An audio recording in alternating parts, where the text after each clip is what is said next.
সম্মানিত উপস্থিতি, পবিত্র মাহে রমাদান চলে আসলো। আমরা এশার নামাজের পর সুন্দরভাবে তারাবির নামাজ 20 রাকাত আদায় করলাম। আদায় করার পর আমরা অপেক্ষায় রইলাম সাহরির জন্য। রাত্রিবেলায় ঘুমায় গেল মানুষগুলো। সাহরির সময় যখন হয়ে গেল, ওই সময় মানুষ জাগ্রত হয়ে যায়। এইখানে একটা গভীর বিষয় আপনারা লক্ষ্য করুন। এই সাহরি শব্দটা উচ্চারণ করতে অনেক সময় মানুষ ভুল করে ফেলে। অনেক সময় মানুষ বলে সেহরি। আসল শব্দ হলো সাহারি, সিন হা বড় হা র, সাহারি। এই সাহারি শব্দ, সাহরুন শব্দের অর্থ হলো গভীর রাত্রের খাবার বা শেষ রাত্রের খাবার বা ভোর রাত্রের খাবার।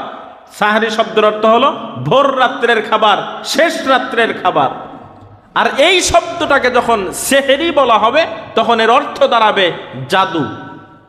সেহরুন শব্দের অর্থ হলো জাদু। কেউ যদি বলে আমি সেহরি খাইলাম, তার মানে সে জাদু খাইলো। জাদু বুঝেন না? জাদুটোনা করা হয় অনেক সময়। এই জাদু, জাদু সেহরি মানে জাদু। হাদিসে আছে একটা, ইন্না মিনাল বয়ানিলা সিহরন, যে কিছু কিছু বক্তব্য এরকম আছে যেটা জাদুর মতো মানুষকে আকৃষ্ট করে। এখানে সেহরুন শব্দ ব্যবহার করে এর অর্থ এসেছে জাদু। তাহলে সেহরুন মানে হলো জাদু। কেউ যদি বলে যে আমি সেহরি খাইলাম, অর্থ দাঁড়াবে সে জাদু খাইলো। এই জন্য বলতে হবে আমি সাহারি খাইলাম, সাহারুন শব্দ। সাহারি কত গুরুত্বপূর্ণ আল্লাহর নবী বিশ্ব নবীজি বর্ণনা করেন, তাসাহহারু ফা ইন্না ফিস সুহুরি বারাকাতুন। তাসাহহারু, তোমরা সাহারি করো, ভোর রাত্রে খাবার খাও। এই জন্য ভোর রাত্রে রমজানে তোমরা খাবার খাইবা। ফা ইন্নাহু বারাকাতুন, এই সাহরির খাবারটার ভিতরে আল্লাহ পাক রব্বুল আলামিনের পক্ষ থেকে স্পেশাল একটা বরকত আছে। একটা জিনিস খেয়াল করেন না, আপনি সকালবেলা ভাত খাইলেন বা রুটি খাইলেন বা অন্য কোনো কিছু খেয়ে পেট ভর্তি করলেন, দুপুর হইতে হইতে অনেক সময় বলেন আজকে এত ক্ষুধা লাগছে কে বুঝতেছি না, আজকে খুব ক্ষুধা লাগছে। অনেক সময় হয় না এরকম? অথচ সকালে আপনি খাইছেন, আবার দুপুরে আপনি পেট ভরে খাইলেন। রাত হয় নাই, বিকাল হয়েছে, 4টা-5টা বাজে বাজারে গেছেন, যা হোটেলওয়ালাকে বলতেছেন ভাই আজ খুব ক্ষুধা লাগছে, দেও তো পরোটা, দাও পরোটা খাই বা পুরি খাই। এমনটা হয় না? খেয়াল করেন, সকালে খাইলে দুপুরে ক্ষুধা লাগে, দুপুরে খাইলে বিকালে ক্ষুধা লাগে। অথচ সাহারির খাবার এমন বরকতপূর্ণ খাবার, আপনি খাইলেন সারাদিন ভর ক্ষুধা অনুভব হয় না। সুবহানাল্লাহ বলেন। এই জন্যই আল্লাহর নবী বলেছেন এই খাদ্যের ভিতরে বরকত আছে। এটাই হলো বরকত।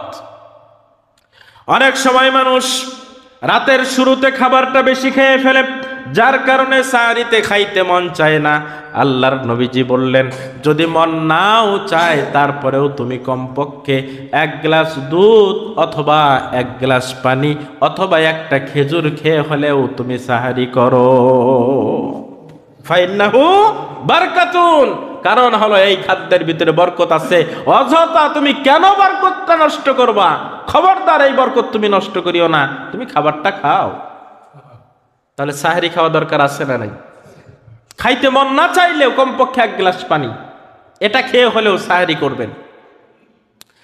তাহলে আমরা রমজানের এক একটা পর্ব নিয়ে আলোচনা করছি। আমাদের প্রথম পর্ব গেল চাঁদ দেখা, রমজানকে স্বাগতম জানানো। দ্বিতীয় পর্ব গেল তারাবির নামাজ। তৃতীয় পর্ব আমাদের গেল সাহরি। সাহরি যখন খাইলাম তারপরে নিয়ত করে আমরা রোজা শুরু করে দিলাম। রোজা সুবে সাদিক থেকে শুরু করে সন্ধ্যা পর্যন্ত তথা সূর্য ডুবা পর্যন্ত, সুবহে সাদিক থেকে শুরু করে সূর্য ডুবা পর্যন্ত পুরা সময়টা, যদি শীতকাল হয় দিনটা ছোট হয়, 11.5 ঘন্টার থেকে 12 ঘন্টা হয়। আর যদি গরমকাল হয় তখন দিনটা বড় হয়, 15.5 ঘন্টার থেকে 16 ঘন্টা হয়।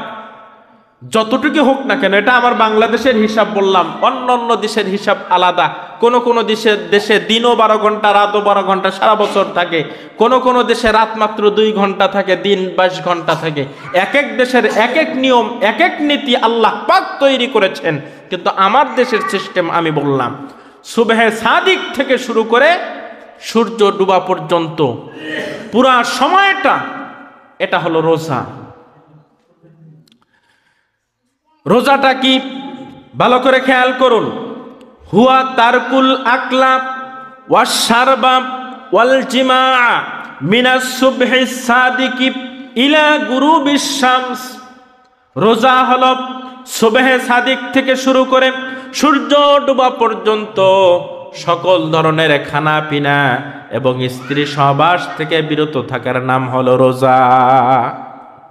সুবহে সাদিক থেকে শুরু করে সূর্য ডোবা পর্যন্ত খানা পিনা, স্ত্রী সহবাস, এই জিনিসগুলোর থেকে বিরত থাকার নাম রোজা। কেউ যদি কোনো ধরনের খাদ্য গ্রহণ করে, কোনো ধরনের পানীয় পান করে বা স্ত্রী সহবাস করে, তার রোজা সঙ্গে সঙ্গে ভেঙে যাবে। রোজা গুরুত্বপূর্ণ একটা জিনিস। যখন রোজা আপনি পালন করবেন, আপনার সাথে একজন ঝগড়া করার জন্য আসলো, রাসূলুল্লাহ সাল্লাল্লাহু আলাইহি ওয়াসাল্লাম বলেন, ওই সময় তুমি তাকে বলো ইন্নী সাইমুন, আমি হলাম রোজাদার, আমি তোমার সঙ্গে ঝগড়ায় লিপ্ত হব না। কেউ তোমাকে গীবত শোনানোর জন্য আসলো, তুমি বলো ইন্নী সাইমুন, আমি রোজাদার, আমি তোমার গীবত শুনবো না। তাহলে রোজা অবস্থায় কোনো ধরনের ঝগড়ায় লিপ্ত হওয়া যাবে না, কোনো ধরনের গীবত শিকায়েত করা যাবে না, কোনো ধরনের মানুষের ব্যাপারে মিথ্যা কথা বলা যাবে না। মুখটা পবিত্র রাখতে হবে। মুখটা কি রাখতে হবে? পবিত্র রাখতে হবে। তাহলেই আপনি রোজাকে সম্মান দিতে পারলেন, রোজা হক আদায় করে করতে পারলেন। অথচ দেখা যায় কিছু কিছু মানুষ এইরকম আছে, রোজাও আছে মিথ্যা কথাও বলে, রোজাও আছে গীবতও করে, রোজাও আছে ঝগড়াও করে, রোজাও আছে সকল প্রকার অপরাধগুলো করে। এই মানুষগুলোর রোজার ব্যাপারে আল্লাহর নবী বিশ্ব নবীজি বলেছেন, এই মানুষগুলো সকাল থেকে সন্ধ্যা পর্যন্ত, সুবহে সাদিক থেকে নিয়ে সূর্য ডোবা পর্যন্ত কষ্ট করে রোজা রাখলো। আল্লাহর নবীজি এই লোকগুলোর ব্যাপারে বলে, এদের রোজাটা এইরকম শুধুমাত্র সারাদিন না খেয়ে থাকা হলো, এই রোজার বিনিময়ে তারা আল্লাহর কাছে কিচ্ছু পাবে না। তাহলে রোজা অবস্থায় ঝগড়া ফাসাদে লিপ্ত হওয়া যাবে? রোজা অবস্থায় গীবত করা যাবে? গীবত এমন একটা জিনিস, গীবত করতেও মজা, শুনতেও মজা, কিন্তু পরকালে হবে সাজা। গীবত এমন জিনিস যেটা করতেও মজা, শুনতেও মজা, পরকালে সাজা। গীবত কঠিন একটা জিনিস। মাঝে মাঝে আমি উদাহরণ দেই গীবতের ব্যাপারে, যে একটা মানুষ বাড়িতে মনে করেন একটা বড়ই গাছ বা আম গাছ লাগাইছে, ঘটনাক্রমে মাপযোগ দিতে গিয়ে দেখা গেল ওই আম গাছটা একেবারে তার বাড়ির সীমানার শেষ কর্নারে আম গাছ পড়ছে।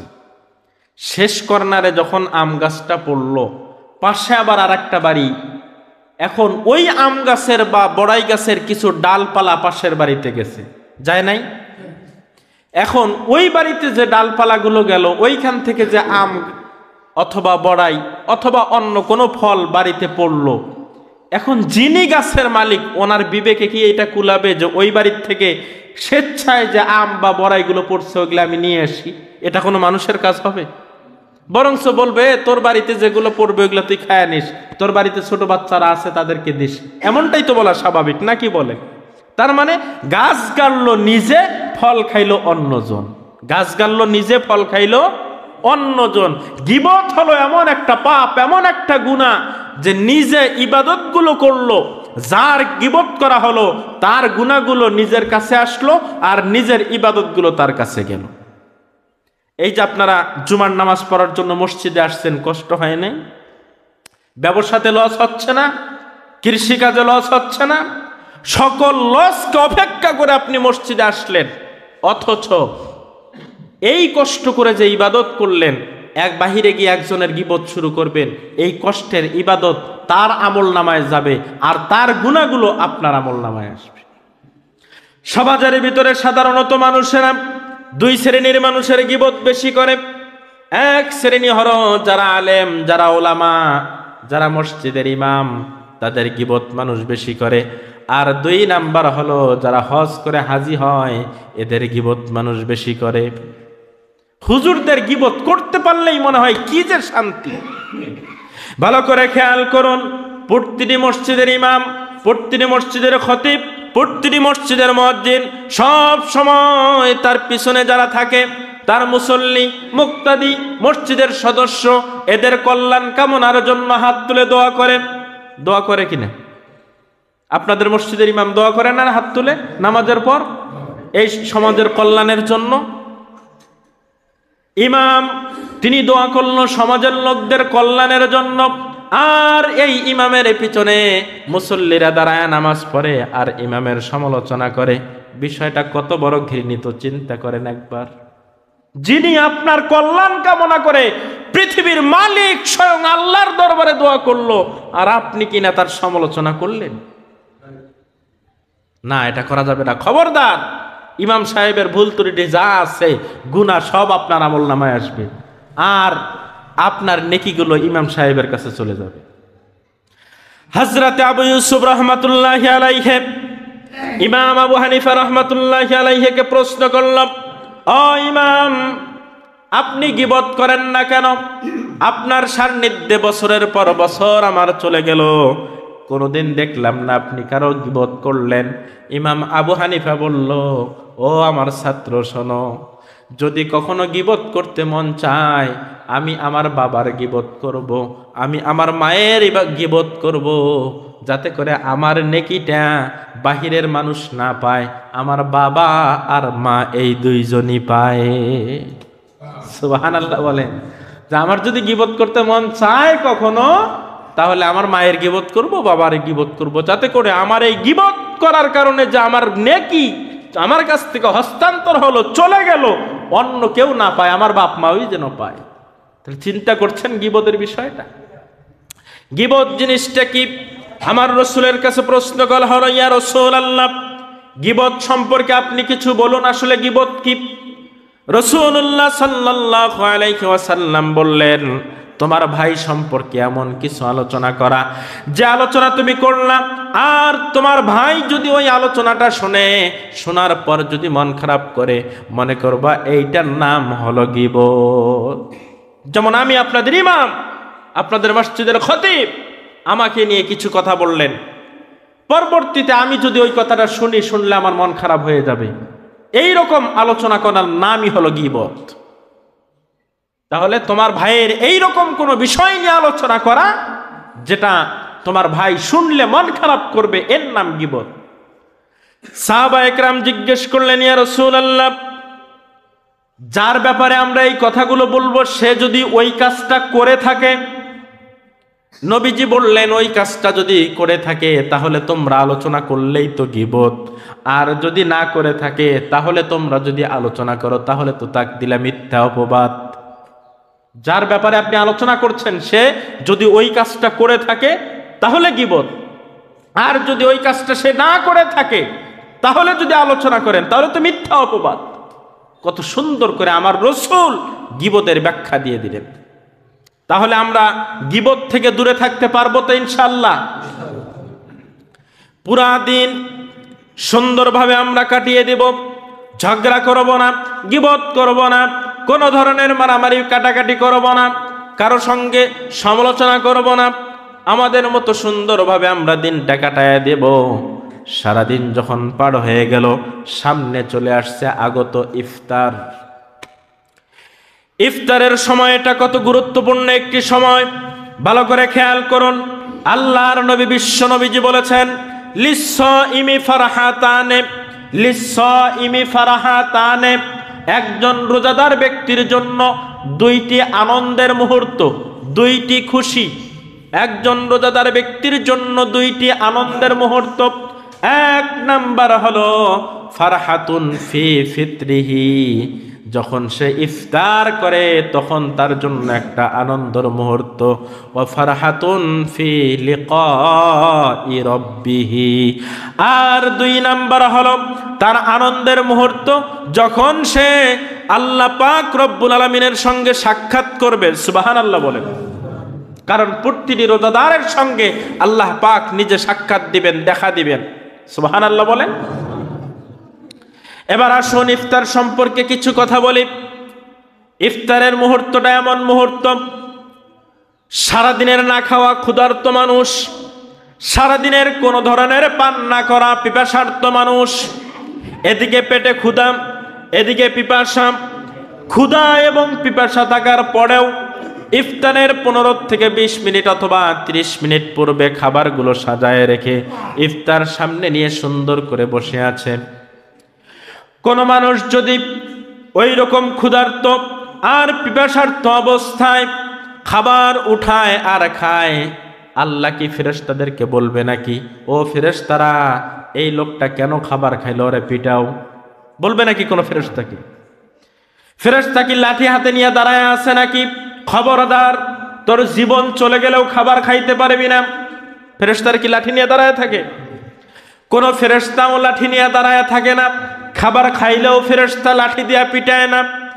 3 নাম্বার গুরুত্বপূর্ণ পয়েন্ট হলো, আজকে আমরা রমজান মাস পাইলাম, এই আদেশটা কি আল্লাহ পাক আজকেই আমাদেরকে করেছেন নাকি 1400 বছর আগে?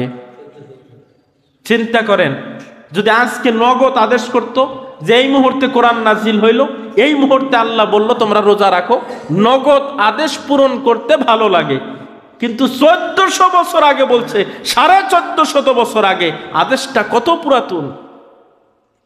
1450 বছর আগে আল্লাহ পাক বলেছেন, অথচ সেই আদেশ পালন করার জন্য আমাদের সামনে খাবার থাকে, আমাদের সামনে পানীয় থাকে, আমাদের সামনে শরবত থাকে, কত সুস্বাদু ঘ্রাণ আমাদের নাকে আসে, অথচ খাবার মুখে দেওয়ার মতো সাহস কোনো মুসলমান পায় না যতক্ষণ না মসজিদ থেকে আজান হচ্ছে, যতক্ষণ না ঘড়িতে টাইম হচ্ছে। কথা বলেন ঠিক কিনা? এইটাই আল্লাহ পাক দেখে, আরশে আজিম থেকে বসে বসে দেখে, আর ফেরেশতাদেরকে বলে, ও ফেরেশতা, ওই যে তাকায় দেখো, তোমরা না বলছিলা মানুষ সৃষ্টি করিও না, মানুষ সৃষ্টি করতে না করছিলা, দেখো খাবার সামনে আছে, পিপাসা ক্ষুধার্ত, তারপরেও খাবার সে খাচ্ছে না। আদেশটা করেছিলাম 1400 বছর আগে, 1400 বছর আগের সেই আদেশ পালনের জন্য আজও পর্যন্ত মুসলমানেরা খাবার সামনে নিয়ে ঘন্টার পর ঘন্টা অপেক্ষা করে।